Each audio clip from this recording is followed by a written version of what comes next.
Hi everyone, तो आज हम अपनी पॉलिटी की सीरीज़ को आगे बढ़ाते हुए नेक्स्ट चैप्टर करने वाले हैं, जो कि है चैप्टर नंबर 33 स्टेट लेजिस्लेचर। अब आप में से जिन्होंने chapter number 32 state council of ministers वाली वीडियो देखी है उनको ऑलरेडी पता होगा इस चैप्टर का ऑलमोस्ट 40% हम लोगों ने उसी वीडियो में कवर कर लिया था। ठीक है, आज हम लोग 60% कवर करने वाले हैं जो इसका बच गया है। तो हमने लास्ट वीडियो में क्या देखा था कि ये आर्टिकल नंबर 168 से लेकर 212 तक पार्ट 6 ऑफ द कॉन्स्टिट्यूशन में जो है वो डील करता है स्टेट लेजिस्लेचर के organisation, composition, duration, officer, procedures, privileges, powers and so on, इन सब चीज़ों से। ठीक है, इसके बाद हमने इसका ऑर्गेनाइजेशन देखा था, किस तरीके से किसी स्टेट में यूनिकैमरल लेजिस्लेचर है, किसी में बाई कैमरल है, कितने स्टेट में यूनिकैमरल है, कितने स्टेट्स में बाई कैमरल है। Do let me no in the comment section. मैंने लास्ट वीडियो में बताया था, तो मुझे बताना कमेंट सेक्शन में कि कितने स्टेट्स में यूनिकैमरल लेजिस्लेचर है, कितने में बाई कैमरल लेजिस्लेचर है। इससे रिलेटेड क्वेश्चन आपका 2005 में आया था, जहाँ पे डायरेक्टली आपसे पूछ लिया गया था कि इन स्टेट्स में से किस स्टेट में बाई कैमरल लेजिस्लेचर है। ठीक है, तो इन केस अगर आपको नहीं पता है तो ये चीज़ जानना बहुत बेसिक नॉलेज है ये, क्योंकि 2005 में पूछा गया है। तो ऐसा नहीं है कि आप पूछा नहीं जा सकता है, क्योंकि काफ़ी टाइम हो चुका है, हो सकता है यूपीएससी पूछ ले। ठीक है, यू नेवर नो। तो इस वजह से और फिर हमने देखा था लेजिस्लेटिव काउंसिल के बारे में पढ़ा था, फिर इन दोनों हाउसेस के कंपोजिशन के बारे में पढ़ा था, कितनी स्ट्रेंथ होती है। पहले असेंबली का देखा था कितने स्ट्रेंथ होते हैं, इलेक्ट कैसे होते हैं मेंबर, नॉमिनेटेड मेंबर किस तरीके से आते हैं। इसके बाद टेरिटोरियल कॉन्स्टिट्यूएंसीज इलेक्शंस हम लोग किस तरीके से कंडक्ट कराते हैं, ये सारी चीज़ें थी। फिर कंपोजिशन ऑफ काउंसिल के बारे में पढ़ा था, इसकी स्ट्रेंथ के बारे में पढ़ा था, मैनर ऑफ इलेक्शन किस तरीके से इलेक्शन होता है ये पढ़ा था। देन हमने पढ़ा था इन दोनों हाउसेस के ड्यूरेशन के बारे में। ठीक है, जैसे आपका असेंबली है ये similar like Lok Sabha and council है सिमिलर लाइक राज्यसभा। इसके बाद हमने पढ़ा था किस तरीके से आप एलिजिबल होते हो, क्वालिफाइड माने जाते हो दोनों हाउसेस में से किसी भी हाउस का मेंबर बनने के लिए, तो वो क्वालिफिकेशंस हमने देखे थे। साथ ही हमारे कॉन्स्टिट्यूशन ने पार्लियामेंट को भी अथॉरिटी दी है कि जो क्वालिफिकेशन कॉन्स्टिट्यूशन में प्रोवाइडेड है उसके अलावा भी कुछ पार्लियामेंट अपनी तरफ से रूल्स रेगुलेशंस बना सकता है, जो एक्स्ट्रा क्वालिफिकेशंस एक तरीके से, तो वो पार्लियामेंट ने बनाया भी है रिप्रेजेंटेशन ऑफ पीपल एक्ट 1951 के अंडर। फिर हमने देखा था किस तरीके से आपको डिस्क्वालीफाई किया जा सकता है। तो ये सारी चीज़ें हम लोगों ने लास्ट वीडियो में पढ़ी थी। आज हम लोग पढ़ने वाले हैं presiding officers of state legislature के बारे में। इन केस अगर आप लोग इंटरेस्टेड हो पॉलिटी की पूरी सीरीज़ में, तो डिस्क्रिप्शन में आपको पॉलिटी की सीरीज़ का लिंक, इकोनॉमी की सीरीज़ का लिंक मिल जाएगा। And one of the most important thing is vision IAS की मंथली मैगजीन, हम लोग वो कवर कर रहे हैं। मैं एक चीज़ बताती हूँ, जब मैं प्रिपरेशन कर रही थी ना, मुझे यूट्यूब पे ना वैसा मिलता नहीं था विजन आईएएस का मंथली मैगजीन जिस तरीके से मुझे चाहिए था। और एज अ न्यू कमर जब आप स्टार्ट करते हो ना, आपको कई सारे ऐसे एरियाज़ होते हैं, स्टैटिक पार्ट होते हैं जिनके बारे में आपको नहीं पता। फॉर एग्जाम्पल, ये पॉलिटी का चैप्टर नंबर 33 है, आपको नहीं पता चैप्टर 34 कैसा होने वाला है, 35 कैसा होने वाला है, या सो ऑन। ठीक है, बट होता क्या है कभी कभार मैगजीन्स में आप देखोगे, क्योंकि कोई टॉपिक है करंट में बना हुआ, तो उससे रिलेटेड आपको स्टैटिक भी पता होना चाहिए। जब तक स्टैटिक नहीं पता तब तक वो करंट अफेयर जो होता है ना, वो सर के ऊपर से जा रहा होता है। ठीक है, तो बस इसी वजह से आपको मैंने विजन आईएएस की मंथली मैगजीन स्टार्ट किया, जिससे जैसे मैं थी ना फर्स्ट टाइम में कि मुझे चाहिए था जिस तरीके से कोई समझाए, सिमिलरली मैं उसी तरीके से आप लोगों को पूरा वो कंटेंट जो है वो प्रोवाइड कर पाऊँ। और विजन आईएएस की मंथली मैगजीन बहुत इंपॉर्टेंट है, मैं आपको बता रही हूँ। सिर्फ विजन आईएएस की नहीं, जिस मर्जी कोचिंग इंस्टीट्यूट का आपको पसंद है उसका उठा लो, क्योंकि मेंस प्री तो चलो आप क्वालिफाई कर लोगे, उसके बाद मेंस का क्या है, 3 महीने में कर लोगे सारे सब्जेक्ट्स, नहीं कर पाओगे। और अगर आप एक सीरियस एस्पिरेंट हो तो पहले आप लोग मेंस की ही प्रिपरेशन करोगे, प्री की नहीं करोगे। और प्री की कर रहे हो तो बेवकूफ़ी कर रहे हो आप लोग, टू बी वेरी ऑनेस्ट। तो अब आते हैं इस बात पे, तो मेंस को क्लियर करने का फंडा बहुत सिंपल है। एक तो है कि आपको सारे प्रीवियस ईयर क्वेश्चंस आपने अटेम्प्ट किए हों हर सब्जेक्ट के। ठीक है, तो उससे आपको एक बेसिक आइडिया लग जाता है किस तरीके से यूपीएससी पूछता है, और प्रीवियस ईयर क्वेश्चंस रिपीट होते हैं मेंस में। ठीक है, दूसरी चीज़ ये है, मेंस में आता क्या है, जो भी हमारा करंट इवेंट चल रहा है, ठीक है, उससे रिलेटेड क्वेश्चन आता है मेंस में। अब जो करंट इवेंट चल रहा है ना, जो मैगजीन होती है ना, वो आपको उसके ऊपर जिस तरीके से मेंस में पूछा जा सकता है, मान लो कोई टॉपिक है, उसके चैलेंजेस पूछ लेगा, सिग्निफिकेंस पूछ लेगा यूपीएससी, या उस टॉपिक से जो भी पूछेगा ना, मैगजीन में ऑलरेडी वो स्ट्रक्चर्ड फॉर्म में रहता है। ठीक है, तो इस वजह से बहुत इंपॉर्टेंट होता है वो करना। तो हम लोग वो भी कवर कर रहे हैं, जनवरी का कर चुके हैं, फरवरी का कर रहे हैं। मेरी कोशिश है कि मैं अब हर एक ऑल्टरनेट डेज पे पॉलिटी डालूँ एंड देन विजन आईएएस की मंथली मैगजीन डालूँ। तो जैसे आज पॉलिटी है, कल मैगजीन, फिर पॉलिटी, कल मैगजीन, इस तरीके से मेरी कोशिश है करने की। ठीक है, ऑल्दो कंसिस्टेंसी पता नहीं क्यों नहीं मेंटेन हो पा रही है, but I am trying my best. ठीक है, तो ये है पूरा सीन। अगर आप इंटरेस्टेड हो तो डिस्क्रिप्शन में आपको मिल जाएगा पूरा विजन IAS का लिंक, प्लेलिस्ट का चेक कर लेना आप लोग, ठीक है। तो अब स्टार्ट करते हैं presiding officers of state legislature से। तो अगर आप लोगों ने पार्लियामेंट वाला चैप्टर पढ़ा है, क्योंकि आज इस चैप्टर को मैं बहुत शॉर्ट वे में कराने वाली हूँ, क्योंकि इसमें कुछ भी नया नहीं है, सारा ऑलरेडी रिपीटेड है, आप लोगों ने वो चीज़ पहले ऑलरेडी पढ़ रखी है, तो कुछ भी नया नहीं है जो आज आप लोग पढ़ने वाले हो, ठीक है। एक दो चीज़ें हैं जो मैं हाईलाइट कर दूंगी कि ये डिफरेंट है स्टेट लेजिस्लेचर वाले चैप्टर में, otherwise everything is ditto same to same like parliament वाला चैप्टर, ठीक है। तो क्या है प्रिसाइडिंग ऑफिसर्स, जैसे कि हमारे लोकसभा में कौन होते हैं प्रिसाइडिंग ऑफिसर, फटाफट याद करो, फटाफट कौन होते हैं, speaker and deputy speaker. Similarly Rajya Sabha में chairman and deputy chairman. Same फंडा स्टेट लेजिस्लेचर में भी होता है। असेंबली में आपका सेम टू सेम लोकसभा वाला ही फॉलो होता है, स्पीकर होते हैं और डेप्यूटी स्पीकर होते हैं, ठीक है। और काउंसिल में आपका सेम टू सेम राज्यसभा वाला फॉलो होता है कि राज्यसभा वाला चेयरमैन है एंड डेप्यूटी चेयरमैन है। क्लियर है ये चीज़। तो ये है पूरा फंडा आपका लेजिस्लेटिव असेंबली एंड काउंसिल का। अब बात करते हैं स्पीकर ऑफ असेंबली की। तो अगर आप लोगों ने लोकसभा के स्पीकर का इलेक्शन कैसे होता है, पावर्स एंड ड्यूटीज़ कैसे होती है, फंक्शंस कैसे परफॉर्म करते हैं, ये सब कुछ ऑलरेडी पढ़ रखा है, तो ये टॉपिक आप लोग कंप्लीटली स्किप कर सकते हो, क्योंकि ये एकदम सेम टू सेम है। इसी वजह से मैं आपको बोलूँगी कि आप लोग इसको एक बार खुद से रीड करना, ठीक है। तो सेम है कि स्पीकर का इलेक्शन कैसे होता है, कितने टाइम तक रहते हैं और किन सिचुएशन में स्पीकर की जो पोजीशन है वो खाली हो जाती है, वेकेट हो जाती है, ठीक है। फिर ये पावर एंड ड्यूटीज़ हैं स्पीकर की, एकदम सेम टू सेम है, ये आपने पढ़ना है खुद से, ठीक है। इसके बाद बात करते हैं डेप्यूटी स्पीकर की। एब्सोल्युटली सेम, कैसे होता है उनका इलेक्शन, कौन होता है, और इसके बाद क्या किन सिचुएशन में उनकी जो पोजीशन है वो वेकेट हो जाती है, क्या पावर्स एंड फंक्शन है, क्या रोल होता है उनका, सब कुछ सेम है। फिर बात करें चेयरमैन ऑफ द काउंसिल की। अब यहाँ पे कैच ये है, जो हमारे राज्यसभा के चेयरमैन होते हैं, कौन होते हैं राज्यसभा के चेयरमैन बताओ, जो हमारे वाइस प्रेसिडेंट होते हैं, दैट्स इट, ठीक है। तो हमें राज्यसभा के चेयरमैन के लिए अलग से इलेक्शन कंडक्ट नहीं करना पड़ता है, बट यहाँ पे होता है जो चेयरमैन है वो काउंसिल में से ही चुने जाते हैं, जो भी मेंबर्स होते हैं, जैसे आपकी जो लेजिस्लेटिव काउंसिल है उन्हीं के मेंबर में से जो भी एक मेंबर्स को हम लोग इलेक्ट कर लेते हैं एज अ चेयरमैन, ठीक है। अब चेयरमैन की पोजीशन जो है इन 3 केसेस में खाली हो जाती है, वेकेट। इसको आप लोग एक बार रीड कर लेना। चेयरमैन के पास डिट्टो सिमिलर पावर होती है जो पावर स्पीकर के पास होती है असेंबली के। सिर्फ एक पावर है जो स्पीकर के पास थोड़ी सी एक्स्ट्रा होती है, जो कि हमारे चेयरमैन के पास नहीं होती लेजिस्लेटिव काउंसिल के। कौन सी पावर है वो ये है, जब भी कोई बिल आता है ना, वो बिल मनी बिल है कि नहीं ये डिसाइड करना स्पीकर का काम होता है, और उन्हीं का डिसीजन जो है वो फाइनल माना जाता है। ये पावर राज्यसभा कह रही हूँ, सॉरी, स्टेट लेजिस्लेटिव के काउंसिल के पास नहीं होती, स्टेट लेजिस्लेटिव काउंसिल के चेयरमैन के पास नहीं होती है। क्लियर है ये चीज़। इसके बाद वही सैलरी एंड अलाउंसेस, ये पढ़ लेना आप लोग।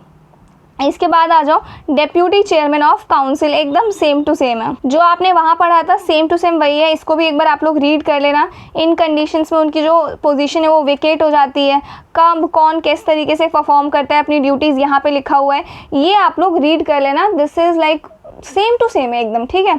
फिर आ जाओ यहाँ पे सेशंस की बात करें स्टेट लेजिस्लेचर में, सेम टू सेम है, ये भी मैं एक्सप्लेन नहीं करूँगी, आप लोगों को ऑलरेडी पता होना चाहिए। समन का मतलब क्या होता है, कौन समन करता है, वहाँ पे प्रेसिडेंट करते हैं, यहाँ पे गवर्नर करते हैं टाइम टू टाइम। फिर एडजर्नमेंट का मतलब क्या होता है, एडजर्नमेंट सीने डाई का मतलब क्या होता है, प्रोरोगेशन का मतलब क्या होता है, डाइसोल्यूशन का मतलब क्या होता है, ये सब मैंने आपको ऑलरेडी बता दिया था। और डाइसोल्यूशन के टाइम में बिल को लेके क्या सिचुएशन होता है वो भी हमने डिस्कस किया था, ठीक है।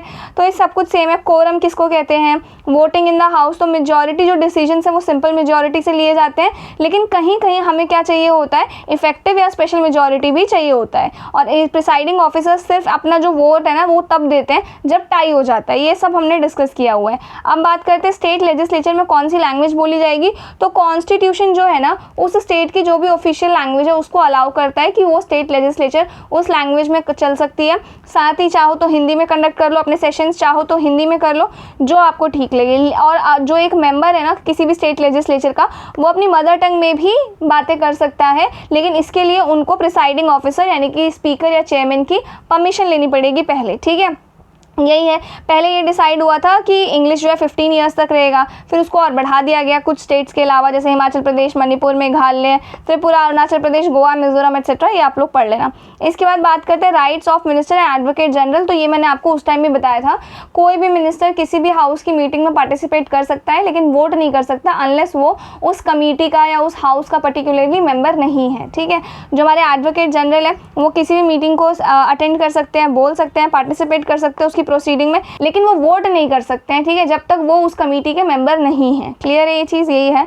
अब इसके बाद है लेजिस्लेटिव प्रोसीजर इन स्टेट लेजिस्लेचर। नाउ यहाँ से थोड़ा सा सीरियस है टॉपिक, यहाँ से हमें थोड़े से चेंजेस देखने को मिलेंगे कंपेयर टू पार्लियामेंट वाले चैप्टर से। जैसे कि पहली बात करें अगर हम लोग ऑर्डिनरी बिल्स की, तो ऑर्डिनरी बिल आपका अगर किसी स्टेट में बाई कैमरल लेजिस्लेचर है, यानी कि लेजिस्लेटिव काउंसिल, लेजिस्लेटिव असेंबली दोनों ही एग्जिस्ट करती है, तो ये किसी भी हाउस में इंट्रोड्यूस हो सकता है। लेकिन अगर किसी में सिर्फ एक ही है, यूनिकैमरल है, यानी कि लेजिस्लेटिव असेंबली एग्जिस्ट करता है सिर्फ, तो ऑब्वियसली लेजिस्लेटिव असेंबली में ये बिल ओरिजिनेट होगा।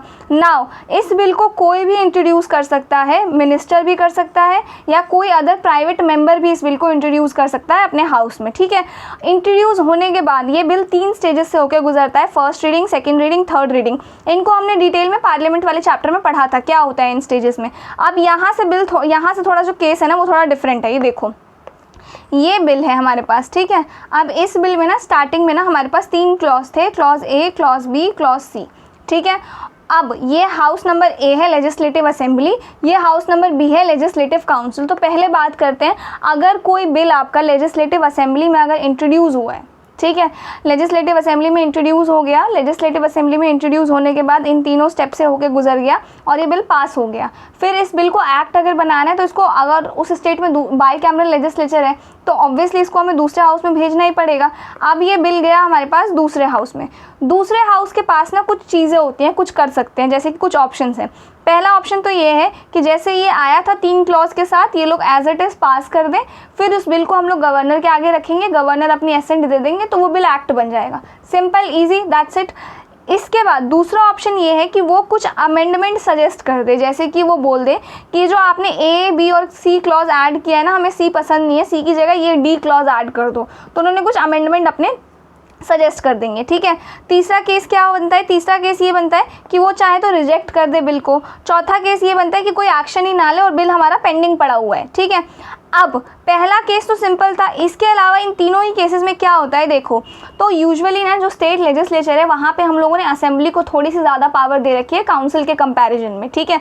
अब यहाँ पे ये लोग क्या करते हैं, मान लो पहला सिनेरियो लेते हैं कि इन्होंने कुछ अमेंडमेंट सजेस्ट कर दिया है, अमेंडमेंट सजेस्ट करने के बाद वो इस वाले हाउस में गया। अब इस हाउस के पास कितने ऑप्शन हैं, 2 ऑप्शन हैं, या तो वो उन अमेंडमेंट्स को एक्सेप्ट कर ले या तो वो उन अमेंडमेंट्स को रिजेक्ट कर दे, राइट। तो पहले मानते हैं हम लोग कि उन्होंने उन अमेंडमेंट्स को एक्सेप्ट कर लिए, तो यहाँ ए बी सी की जगह ए बी डी हो गया, ठीक है।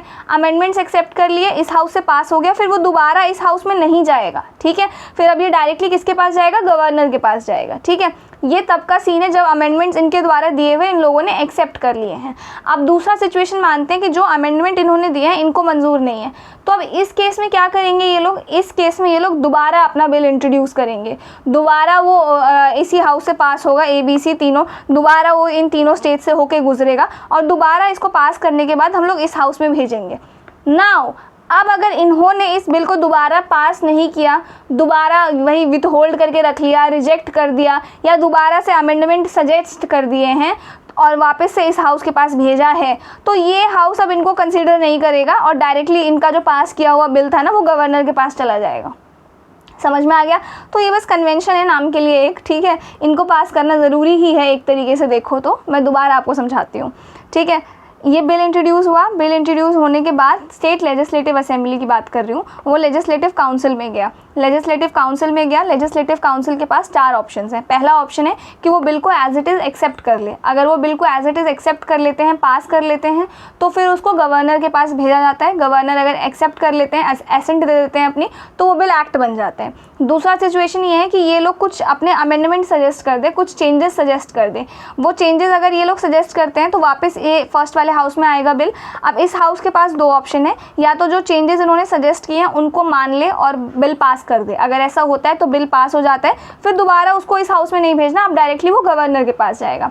दूसरी चीज़, जो अमेंडमेंट्स इन्होंने दिए इनको मंजूर नहीं है, इनको पसंद नहीं आए, इन्होंने एक्सेप्ट नहीं किए, तो फिर ये लोग क्या करते हैं, दोबारा अपना बिल बनाते हैं, ठीक है। वही 3 मेजर्स के साथ दोबारा इसको अपने हाउस में पास करते हैं और दोबारा इसको यहाँ भेजा जाता है, ठीक है।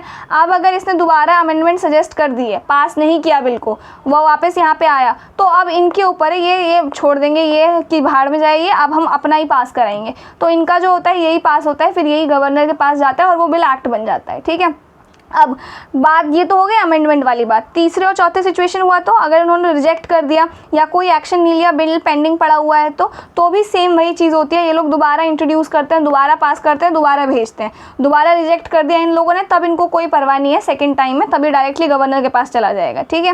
फोर्थ टाइम में दोबारा ये अगर मान लो इन लोगों ने विथ होल्ड कर रखा है, पेंडिंग पड़ा हुआ है बिल, तो दोबारा इंट्रोड्यूस करेंगे, दोबारा इसके पास जाएगा और दोबारा इन लोगों ने वही विथ होल्ड कर लिया, रिजेक्ट कर दिया, अमेंड कर दिया, फिर इन लोगों को कोई फर्क नहीं पड़ता, ये लोग कुछ भी करें, इनसे हमें कोई मतलब नहीं है फिर, ठीक है। ये पूरा सिनेरियो है। तो ये मैंने आपको लेजिस्लेटिव असेंबली के टर्म्स में बताया है। अब अगर काउंसिल में कोई बिल इंट्रोड्यूस हुआ, पास हो गया, काउंसिल में भी सेम 3 स्टेजेस से होके गुजरेगा। अगर ये लोग भी कोई बिल यहाँ भेजते हैं तो यहाँ भी सेम वही 3 स्टेजेस से होके गुजरता है वो बिल, ठीक है।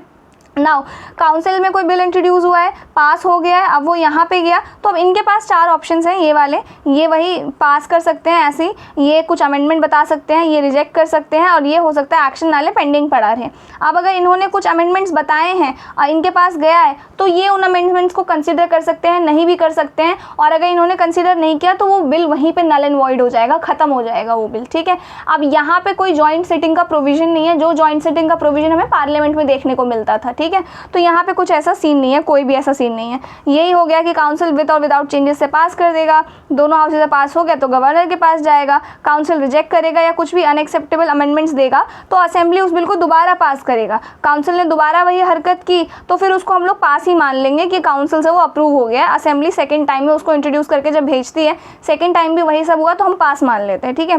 फाइनल अथॉरिटी जो है ऑर्डिनरी बिल को लेके वो असेंबली के पास लाई करती है। वो ज़्यादा से ज़्यादा जो काउंसिल जो है ना बिल को जो डिले करती है, पेंडिंग रखती है, वो ज़्यादा से ज़्यादा 4 महीने तक रख सकते हैं। 4 महीने से ज़्यादा नहीं, 4 महीने बाद ये लोग खुद ही अपना दोबारा वो ओरिजिनेट कर लेंगे, दोबारा भेज देंगे। नहीं आया तो भाई आप ठीक है, हम अपना काम खुद ही कर लेंगे। ये सीन है। पार्लियामेंट में क्या होता है, जॉइंट सिटिंग का प्रोविजन होता है दोनों हाउसेस के बीच, ऐसा हमें कुछ भी देखने को नहीं मिलता है, ठीक है। अब अगर कोई बिल ओरिजिनेट हुआ है काउंसिल में, रिजेक्ट हो गया असेंबली से, इट लैप्सेस, वो बिल वहीं पर लैप्स कर जाएगा, ठीक है। तो काउंसिल जो है थोड़ी सी लेस पावर होल्ड करती है compare to Rajya Sabha at centre.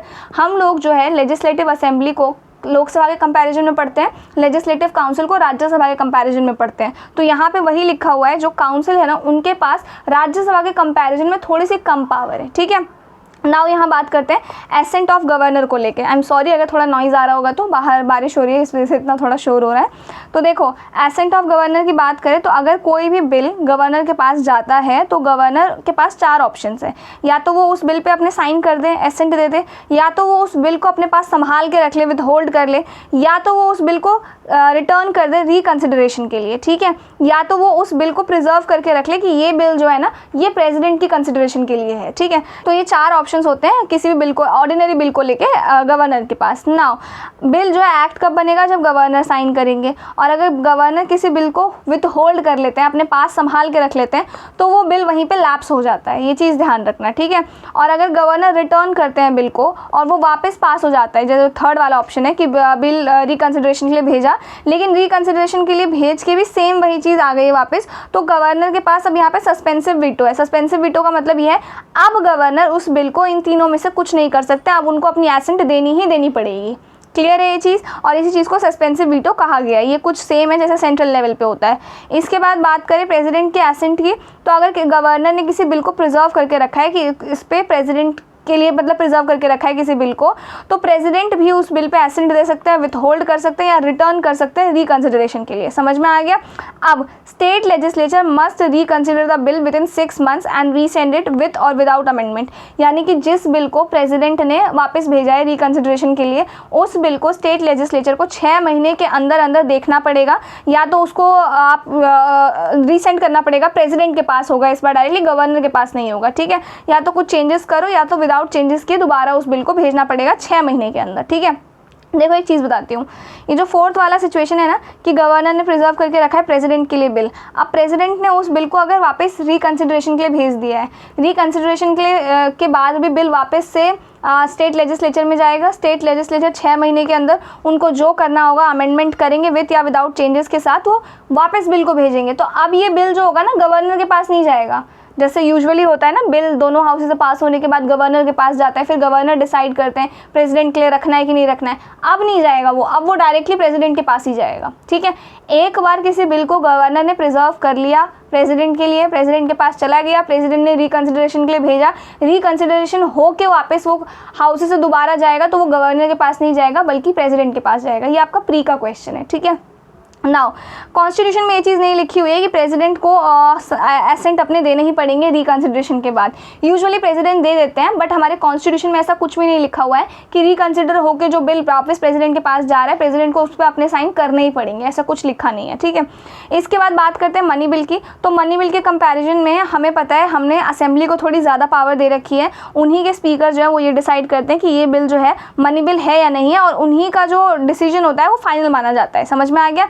Money bill जो है सिर्फ और सिर्फ लेजिस्लेटिव असेंबली में एक मिनिस्टर के द्वारा ही इंट्रोड्यूस हो सकता है, वो भी गवर्नर की रिकमेंडेशन के साथ, बिना गवर्नर के रिकमेंडेशन के नहीं हो सकता है, ठीक है। इसके बाद लेजिस्लेटिव काउंसिल जो है मनी बिल को अमेंड नहीं कर सकती, रिजेक्ट नहीं कर सकती, ओनली मेक रिकमेंडेशन दे सकती है सिर्फ, वो भी 14 दिनों के अंदर। असेंबली के ऊपर है, वो रिकमेंडेशन एक्सेप्ट कर भी सकते हैं, रिकमेंडेशन रिजेक्ट भी कर सकते हैं, ऐसा कुछ ऑब्लिगेशन नहीं है कि एक्सेप्ट ही करना पड़ेगा। समझ में आ गया। और अगर काउंसिल ने 14 दिन के अंदर बिल नहीं वापस किया, नहीं रिटर्न किया, तो हम ऐसा मान लेते हैं कि काउंसिल ने कर दिया है बिल को, हम मान लेते हैं। तो यहाँ पे असेंबली के पास थोड़ी सी ज़्यादा पावर है मनी बिल को लेके काउंसिल के कंपैरिजन में।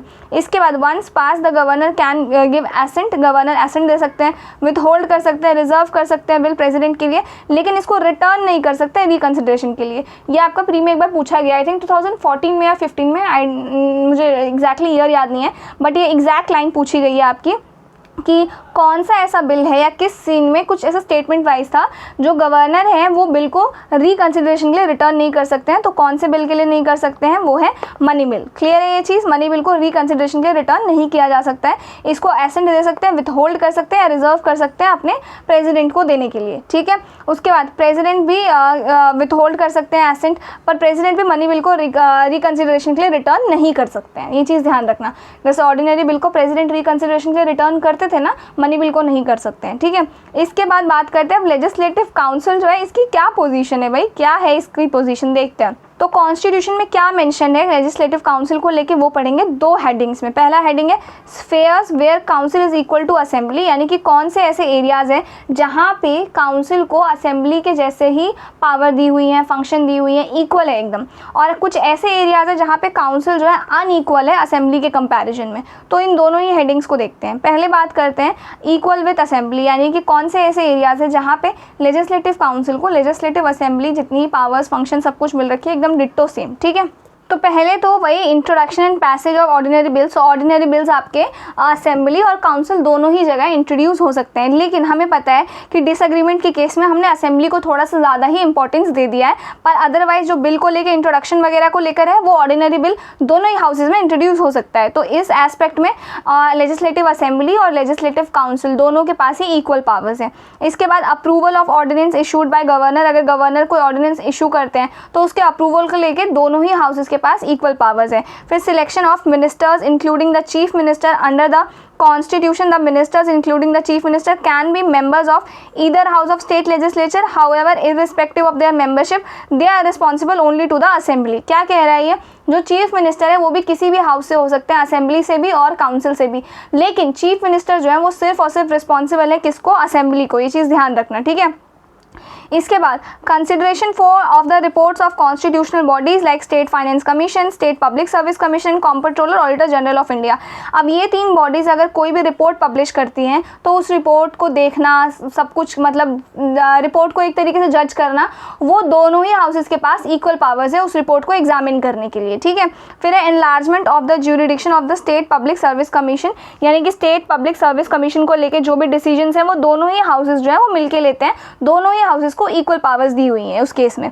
अब बात करते हैं अनइक्वल। तो ये तो हमको पता है कि मनी बिल जो है सिर्फ असेंबली में इंट्रोड्यूस हो सकता है, काउंसिल में नहीं। काउंसिल अमेंड नहीं कर सकता, रिजेक्ट नहीं कर सकता मनी बिल को, उसको 14 दिन के अंदर ही रिटर्न करना पड़ेगा, चाहे वो उनको रिकमेंडेशन दो चाहे रिकमेंडेशन ना दो। रिकमेंडेशन दोगे भी तो असेंबली के ऊपर वो चीज़ मैंडेटरी नहीं है कि वो रिकमेंडेशन माननी ही पड़ेंगे, ठीक है। फिर असेंबली जो एक्सेप्ट कर सकता है, रिजेक्ट कर सकता है सारी रिकमेंडेशंस को जो भी काउंसिल ने दिए हैं। In both the cases the money bill is deem to have been passed by the 2 houses, यानी कि रिकमेंडेशन दो, रिकमेंडेशन ना दो, 14 दिन के अंदर दो, 14 दिन के बाद दो, हम लोग ये मान के चलते हैं कि वो बिल जो है वो आपसे पास हो चुका है, ठीक है। इसके बाद फाइनल पावर जो डिसाइड करने की पर्टिकुलर बिल को लेके कि वो मनी बिल है या नहीं है, वो स्पीकर के पास है, चेयरमैन के पास नहीं। तो यहाँ भी असेंबली थोड़ा जीत गया, थोड़ा ऊपर पावर है इसके पास।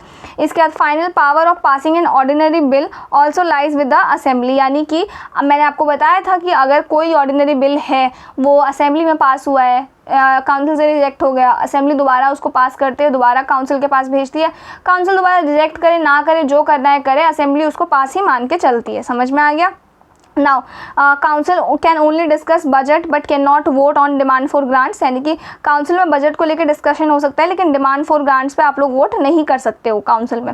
Council can not remove the council of ministers by passing a no confidence. No confidence सिर्फ और सिर्फ आपका असेंबली में ही हो सकता है। ऐसा क्यों होता है? क्योंकि council of ministers collectively responsible होते हैं असेंबली को सिर्फ और सिर्फ, लेकिन काउंसिल आपका क्रिटिसाइज कर सकता है, डिस्कस कर सकता है पॉलिसीज, एक्टिविटीज जो भी गवर्नमेंट ले रहा है उस चीज़ को, ठीक है। इसके बाद when an ordinary bill which has originated in the council and was sent to the assembly is rejected by assembly, the bill ends and becomes dead. Obviously अगर कोई बिल आपका काउंसिल में ओरिजिनेट हुआ है, ऑर्डिनरी बिल, वो council से पास हो गया, असेंबली के पास गया, असेंबली ने रिजेक्ट कर दिया, तो वो बिल वहीं लैप्स हो जाएगा। लेकिन इसका उल्टा, अगर असेंबली से पास होके काउंसिल में गया, काउंसिल ने रिजेक्ट कर दिया, तो असेंबली दोबारा उसको इंट्रोड्यूस करता है और दोबारा वो पास माना जाता है, बस, ठीक है।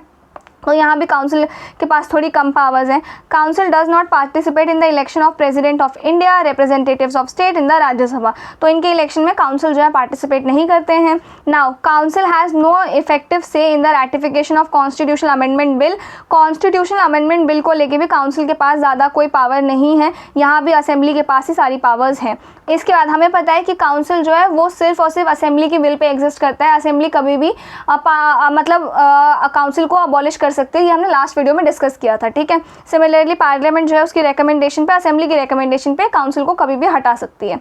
तो यही था। तो काउंसिल को हम लोग राज्यसभा के कंपैरिजन में पढ़ते हैं, असेंबली को हम लोग लोकसभा के कंपैरिजन में पढ़ते हैं। तो अगर ध्यान से देखें तो असेंबली के पास मोर और लेस सारी वही पावर्स है जो लोकसभा के पास है, लेकिन काउंसिल के पास सारी वो पावर्स नहीं है जो राज्यसभा के पास है। काउंसिल राज्यसभा के कंपैरिजन में थोड़ा सा वीक है। अगर आप ध्यान से देखो तो राज्यसभा और लोकसभा दोनों की पावर्स मोर और लेस सेम ही है, सिर्फ लोकसभा के जो स्पीकर होते हैं उनके पास एक एक्स्ट्रा पावर होती है कि वो ये डिसाइड करते हैं कि कोई भी बिल आपका मनी बिल है या नहीं है।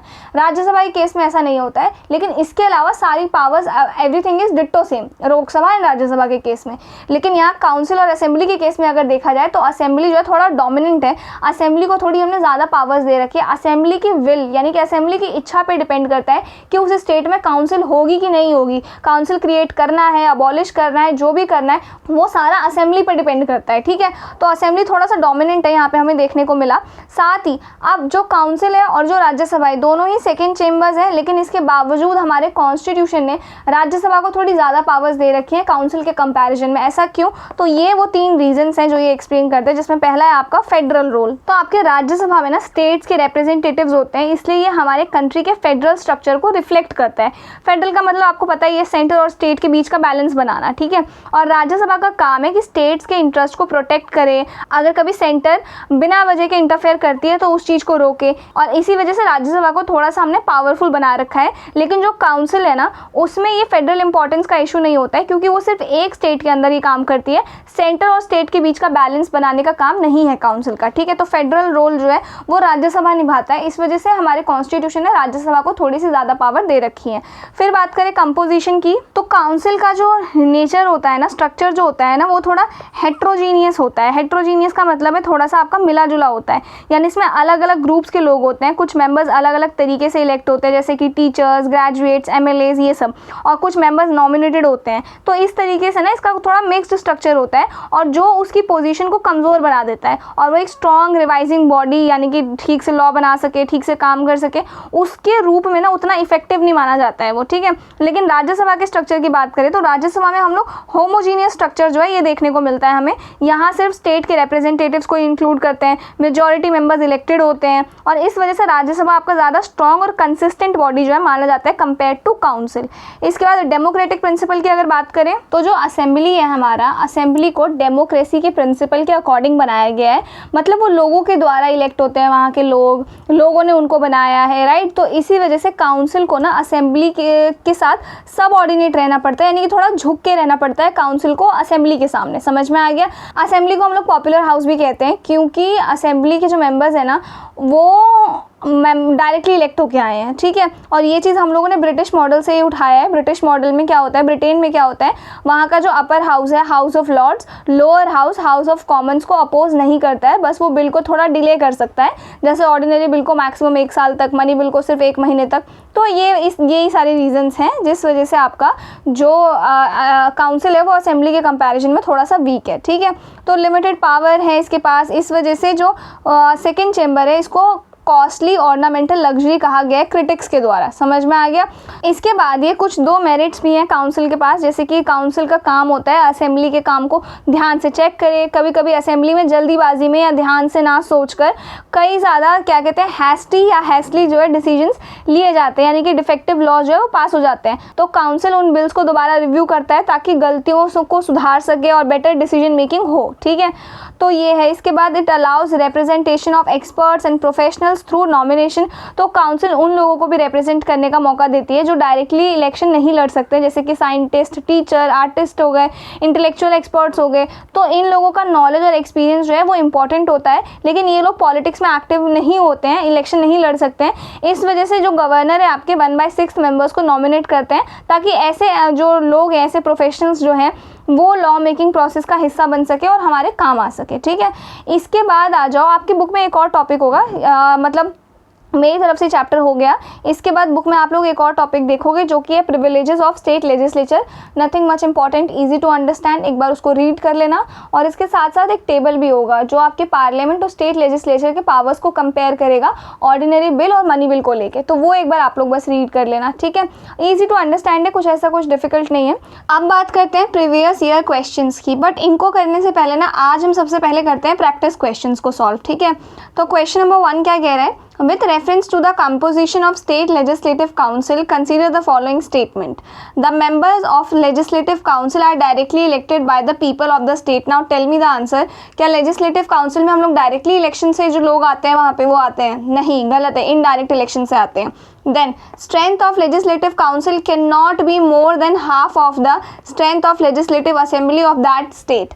Now हमने जब पढ़ा था स्ट्रेंथ के बारे में, हमने क्या पढ़ा था कि जो मैक्सिमम स्ट्रेंथ है वो कितनी होती है, 1/3 of the strength of assembly, और मिनिमम स्ट्रेंथ कितनी होती है, 40 होती है, राइट। ये क्या कह रहा है कि जो स्ट्रेंथ है लेजिस्लेटिव काउंसिल की वो हाफ लेजिस्लेटिव असेंबली की स्ट्रेंथ से ज़्यादा नहीं होना चाहिए। ये भी एकदम आपका सही है। देन है statement 3, constitution has fixed minimum and maximum strength of the legislative council. Obviously minimum कितने होने चाहिए, मैक्सिमम कितने होने चाहिए, ये स्ट्रेंथ हम लोगों ने ऑलरेडी डिस्कस किया था। तो option number 2nd and 3rd option जो है आपके सही हो जाएंगे। तो option number A is the right answer. Then है हमारे पास consider the following statements regarding the sessions of the state legislature.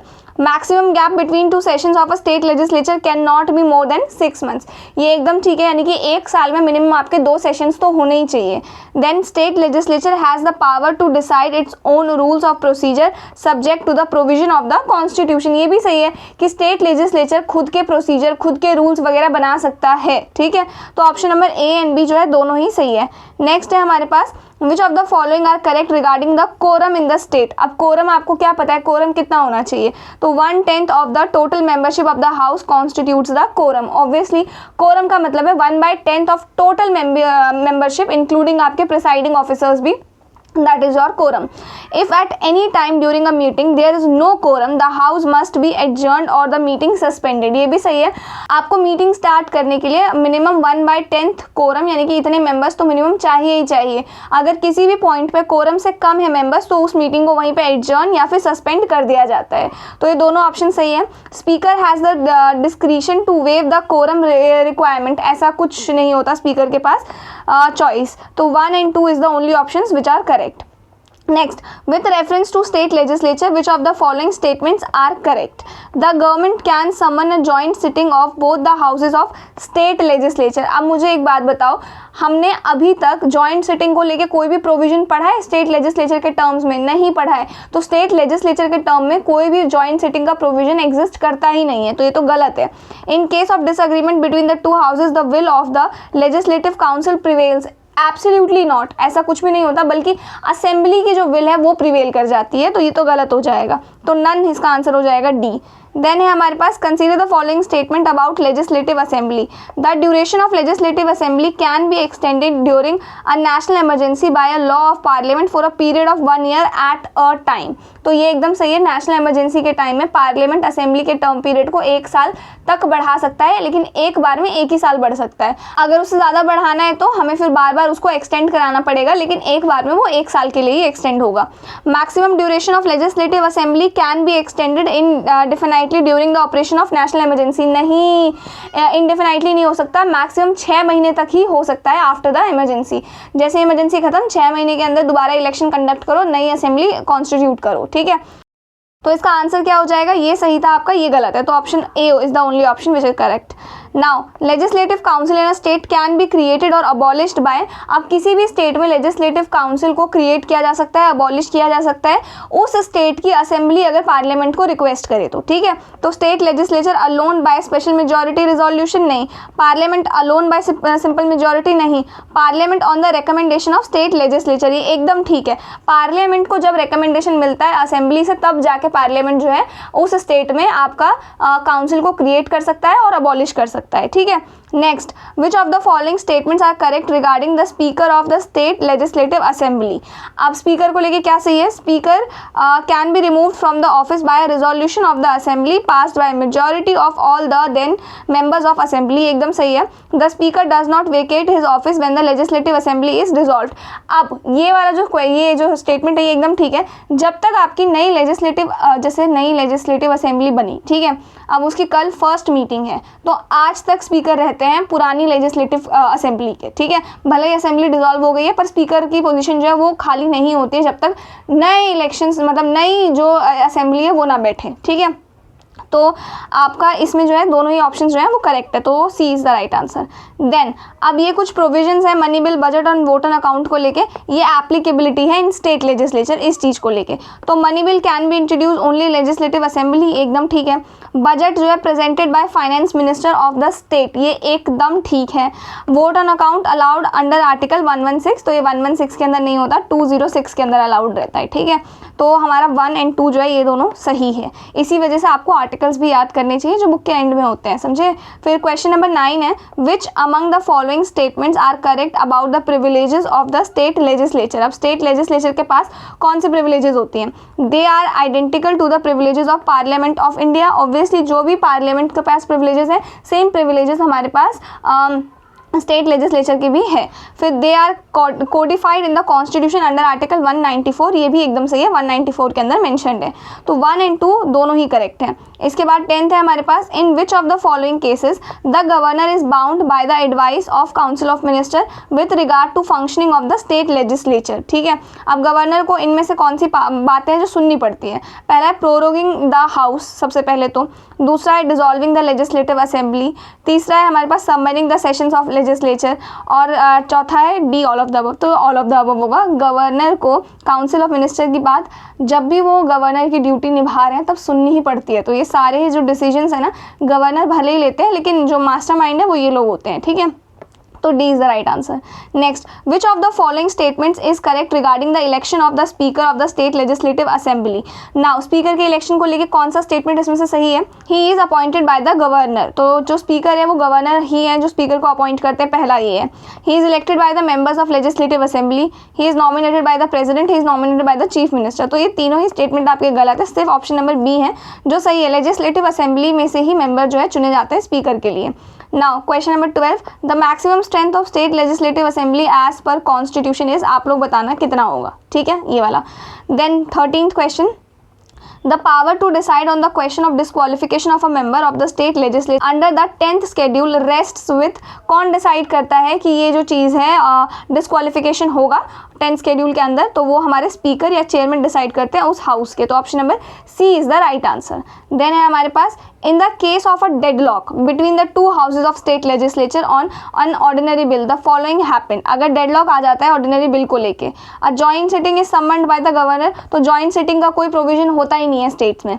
A bill is dropped, the will of legislative assembly prevails, the president decides on the bill, तो president की भी कोई इच्छा नहीं है और बिल भी ड्रॉप नहीं किया जाता है, बल्कि लेजिस्लेटिव असेंबली की जो इच्छा होती है वो होता है। ठीक है, तो option number C is the only option which is correct. इसके बाद है हमारे पास question number 15, consider the following statements regarding state legislative council. अब स्टेट लेजिस्लेटिव काउंसिल को लेके है, परमानेंट बॉडी है, can not be dissolve, 1/3 of its member retire every second year, तो दोनों ही स्टेटमेंट्स जो है वो सही हैं, तो option number C is the right answer. Next, which of the following bills can be introduced only in the state legislative assembly and not in the legislative council? कौन से होते हैं जो सिर्फ असेंबली में इंट्रोड्यूस हो सकते हैं, काउंसिल में नहीं, तो option number C money bill है वो। ठीक है, इसके बाद है 17th question, the governor can dissolve the state legislative assembly. Governor जो है लेजिस्लेटिव असेंबली को डिसॉल्व कर सकते हैं कब? On the advice of chief minister and the council of minister, at his discretion, only when the president gives instruction under article 356, तो इसका तो कोई काम ही नहीं है, प्रेसिडेंट क्यों देंगे? On the advice of chief justice of high court, नहीं, तीनों ही गलत है, जबकि जब चीफ मिनिस्टर और काउंसिल ऑफ मिनिस्टर इनको एडवाइस करते हैं तब इनको ऐसा करना पड़ता है। Next, under which article is the speaker of legislative assembly given the power to decide whether a bill is money bill और नॉट? ये भी मुझे आप लोग बताना, ठीक है, बुक से पढ़ना जैसे भी करना, पर आर्टिकल बताना मुझे, ठीक है। देन है, which of the following states do not have a state legislative council? Again you guys have to tell me this, ठीक है, कौन से स्टेट में नहीं है, इंपॉर्टेंट क्वेश्चन है ये। देन है, the 0 hour in the state legislative assembly means, ये भी मुझे बताना, आप लोग सेशंस वाला पढ़ के बताना 0 आवर का मतलब क्या होता है, ठीक है। देन है इसके बाद हमारे पास, who presides over the joint sitting of state legislature in case it is convened? अगर ऐसा हम मान लेते हैं कि होता है जॉइंट सिटिंग, तो कौन वो करेगा? तो पहली बात तो कोई प्रोविजन ही नहीं है जॉइंट सिटिंग को लेके स्टेट लेजिस्लेचर में, तो डी। इसके बाद है, कॉन्स्टिट्यूशनल प्रोविजन जो है regarding the composition of state legislature are contained in which article? बताओ मुझे कौन से आर्टिकल में है वो चीज़ मेंशन कर रखी है, तो this is very important. Next, quorum for a meeting of a state legislative assembly is, quorum का मतलब क्या होता है? 1/10 of the total membership including आपके प्रिसाइडिंग ऑफिसर्स, ठीक है, तो B is the right answer. Then, which of the following statements are correct regarding the position of legislative council with legislative assembly? यानी कि लेजिस्लेटिव काउंसिल के पास legislative assembly के comparison में क्या पावर्स है, पहले देखो। It can only delay N ordinary bill for 4 months, सही है, काउंसिल आपकी ज़्यादा से ज़्यादा 4 मंथ्स के लिए ही डिले कर सकती है ऑर्डिनरी बिल को। It has no power regarding money bill except to make recommendations, ये भी एकदम सही है, तो option number C is the right answer. Next, the duration of the state legislative assembly can be extended during an emergency under article 352(4). अब ये मुझे बताना कितने टाइम के लिए होता है, ठीक है, this you have to answer. Next, which of the following is true regarding the disqualification of members on the grounds of defection under the 10th schedule? अब disqualification को लेके क्या सही है? The governor decides on disqualification, High Court decides on disqualification, Speaker of Legislative Assembly decides on disqualification. This is absolutely correct. Next, who can remove the speaker of state legislative assembly from his office? कौन remove कर सकता है speaker को उनके office से? Governor on the advice of council of ministers, president on recommendation of governor, member of legislative assembly bye a resolution. This is absolutely correct. Next, legislative assembly of a state can recommend the creation or abolition of legislative council with, बताना मुझे, a simple majority of members present and voting, special majority of total membership of assembly, and by a majority of not less than 2/3 of the member present and voting. B option is the absolutely correct. Now 29th question, under article 200 the governor may reserve certain bills for the consideration of the president in which of the following cases? तो governor जो bill को preserve करके रखते हैं, कौन से cases में preserve करके रखते हैं? प्रेसिडेंट के लिए। तो पहला तो है, if the bill in the opinion of governor would endanger the position of high court.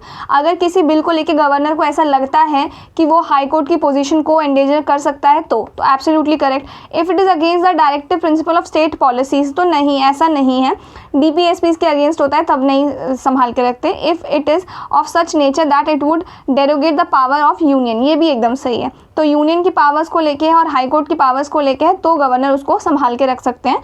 तो 1 and 3 इज़ द ऑप्शन जो कि सही है।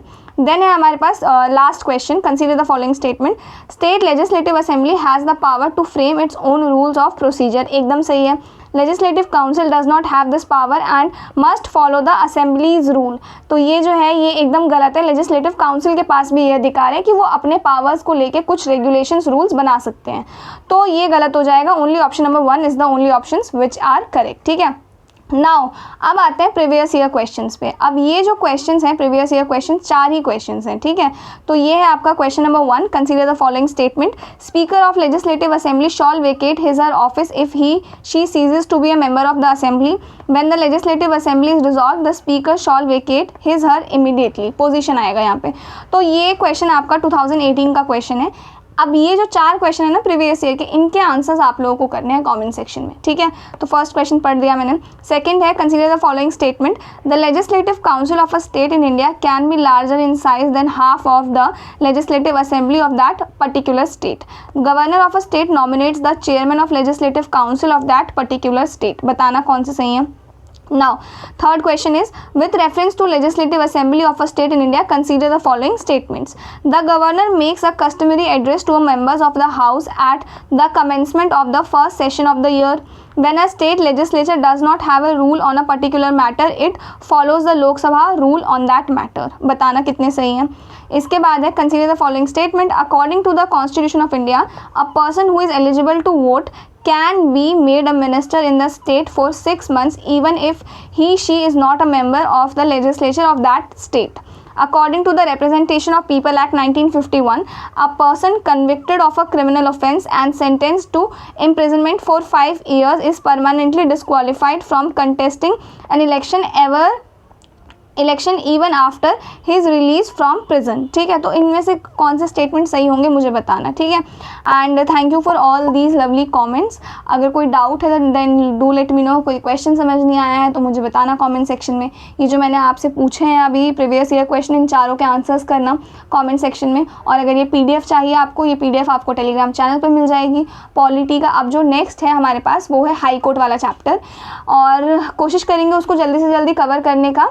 एंड अगर इसके अलावा आप इनमें से किसी भी कोर्स में इंटरेस्टेड हो, इकोनॉमी का हो गया, विजन IAS के मंथली मैगजीन्स हो गए, देन आप देख सकते हो, आपकी स्क्रीन पे आ रहे होंगे। And I will see you in the next video.